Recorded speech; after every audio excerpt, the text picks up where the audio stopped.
Hello students, हमें पता है कि ऑस्ट्रेलिया ओपन हो चुका है और बैंक के साथ ओपन हो चुका है।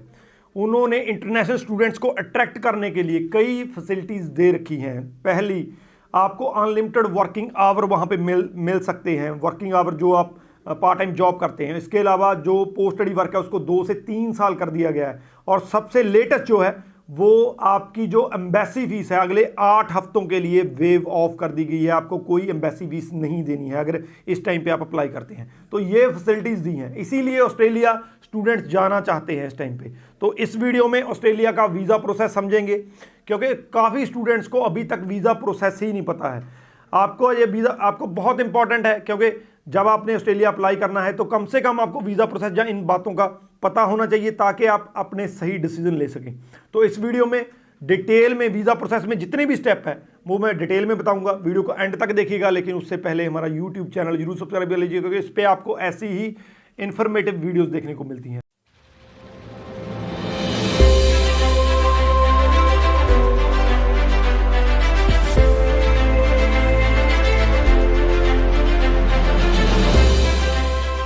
तो बात करते हैं ऑस्ट्रेलिया के वीज़ा प्रोसेस की।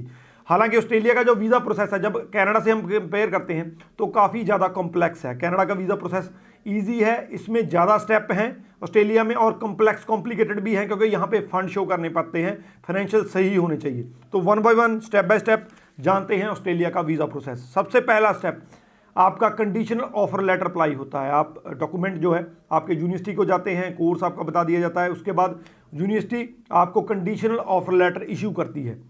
उसमें कंडीशंस अलग अलग हो सकती हैं, तो वो जो है उसके बाद आपको दूसरा स्टेप करना पड़ता है, क्योंकि वो कंडीशंस आपको फुलफिल करनी पड़ती हैं, तभी आपको अनकंडीशनल दिया जाएगा। तो सेकंड स्टेप जो है वो है जीटी का। आमतौर पे जो कंडीशन होती है वो जीटी की होती है। जीटी का मतलब है जेन्युइन टेम्परेरी एंट्रेंट। तो उन्होंने जानना होता है कि आप बोनाफाइड स्टूडेंट हैं, क्या आपकी इंटेंशन जो है वो पढ़ने आने के लिए है, क्या आप जेन्युइन जो हैं स्टूडेंट हैं। तो उसमें आमतौर पर देखा जाता है कि आपका प्रोफाइल कैसा है, आपके मार्क्स कितने हैं, आपका आपके पास आउट है, आपने जो कोर्स लिया है वो आपकी प्रीवियस स्टडी से कितना मेल खाता है, इसके अलावा कभी आपके पास फाइनेंशियल्स कितने हैं और किसके अकाउंट में है। तो ये सारी की सारी चीज़ें जीटी का पार्ट होती हैं। इसके अलावा एसओपी मांगी जाती है, इंटरव्यू भी आ सकती है, लेकिन इंटरव्यू जो है वो वेरी करती है कि आप किस यूनिवर्सिटी में अप्लाई करते हैं, किस कोर्स में अप्लाई करते हैं, आपका प्रोफाइल कैसा है। इंटरव्यू आ भी सकती है, नहीं भी आ सकती है। तो ये चीज़ें जो है आपको अनकंडीशनल ऑफर लेटर के लिए करनी होती हैं। इसके अलावा जो सबसे इंपॉर्टेंट है वो आपके फंड्स हैं।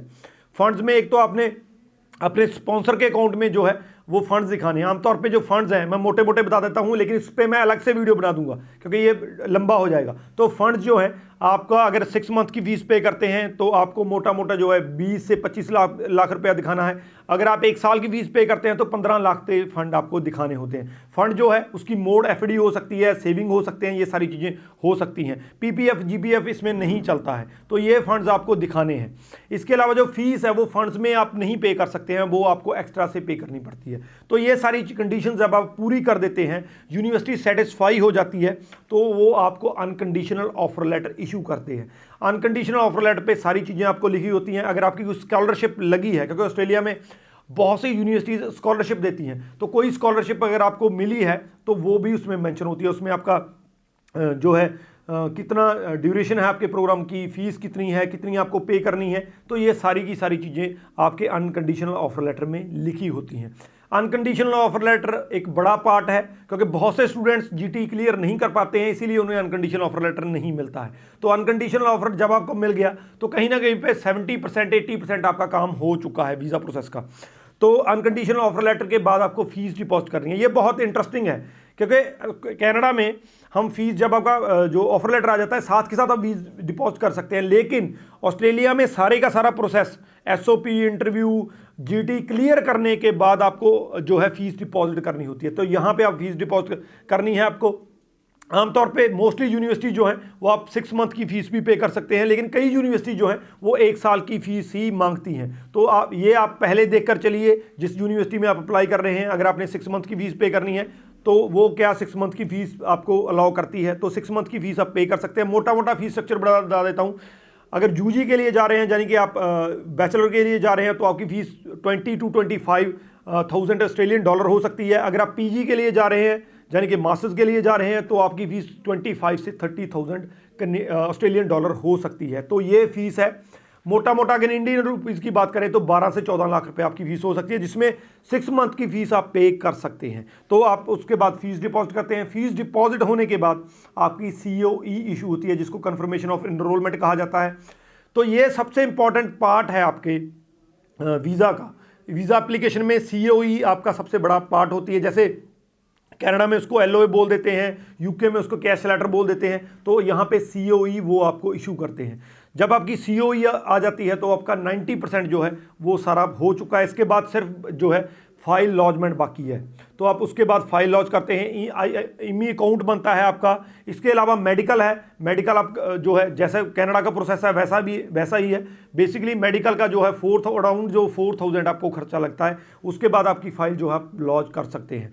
अब फाइल लॉज में आपकी जो एम्बेसी फीस है, हालांकि वो 630 ऑस्ट्रेलियन डॉलर है, लेकिन इस टाइम पे जिस टाइम पे ये मैं वीडियो बना रहा हूँ, इस टाइम पे उन्होंने 8 हफ्तों के लिए ऑस्ट्रेलिया की जो इंटरनेशनल स्टूडेंट्स की फ़ीस वेव ऑफ कर दी है।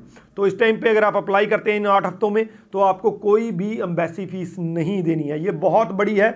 इससे पहले इंटरनेशनल स्टूडेंट्स की हिस्ट्री में इस पे पहले ये नहीं हुआ है कि एम्बेसी फीस आपको वेव ऑफ कर दी गई हो। तो उसके बाद आपने फाइल लॉन्च करनी है।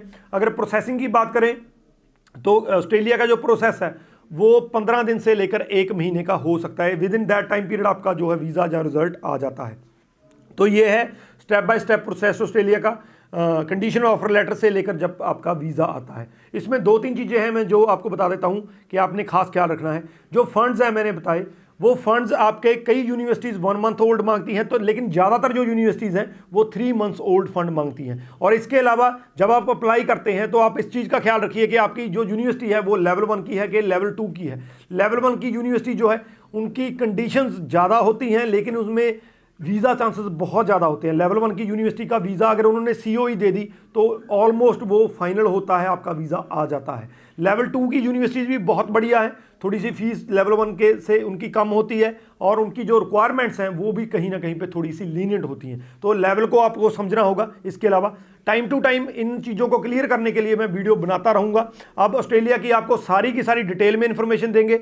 आने वाले दिनों में ऑस्ट्रेलिया की आप पूरी की पूरी एक सीरीज़ देख सकते हैं वीडियोज़ की। तो ये है स्टेप बाय स्टेप प्रोसेस। इस वीडियो के रिगार्डिंग अगर कोई क्वेश्चन हो तो नीचे डाल दीजिए।